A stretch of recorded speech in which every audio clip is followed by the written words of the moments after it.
Hi, Assalamualaikum. With me again, Teacher Rin. In this video, we will learn Mathematics Form 1, Chapter 13, the Pythagoras Theorem, 13.1, the Pythagoras Theorem, and the learning standard is determine the relationship between the side of right angle triangle, hence explain the Pythagoras theorem by referring to the relationship.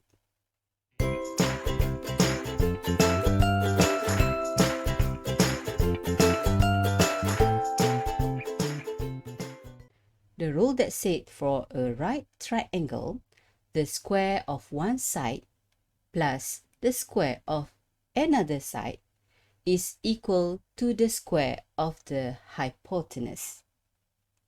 In other words, a squared plus b squared equals to c squared. This statement is the most fundamental rule of geometry. It is also the basic of practical application like constructing stable building and triangulating GPS coordinate. This theorem is called Pythagoras Theorem. In understanding Pythagoras Theorem, here we can see c squared equal to a squared plus b squared. While if we want to find out another sides such as a or b, we need to take the hypotenuse and minus another side. Right? For example, a squared equals to c squared minus b squared.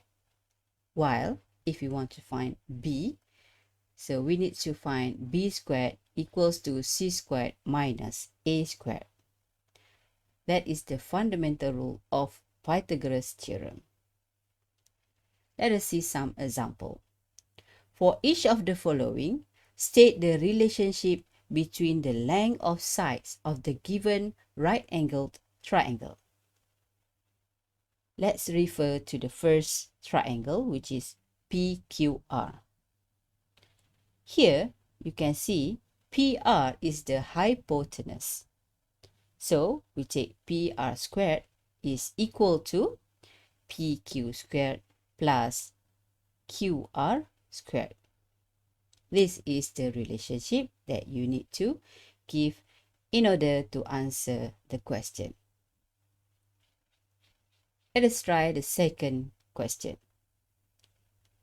For this type of question, you just take the hypotenuse, which is C. You just take C squared equals to A squared plus B squared.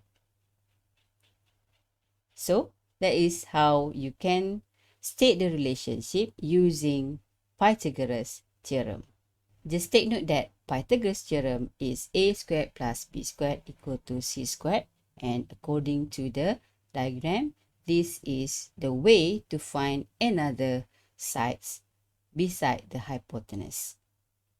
Okay, that's all for me for this video. I hope that you can determine the relationship between the sides of right angle triangle and using the Pythagoras theorem. See you in the next video to find out how to find an unknown side when given a right angle triangle. So till we meet again, Assalamualaikum. Bye-bye.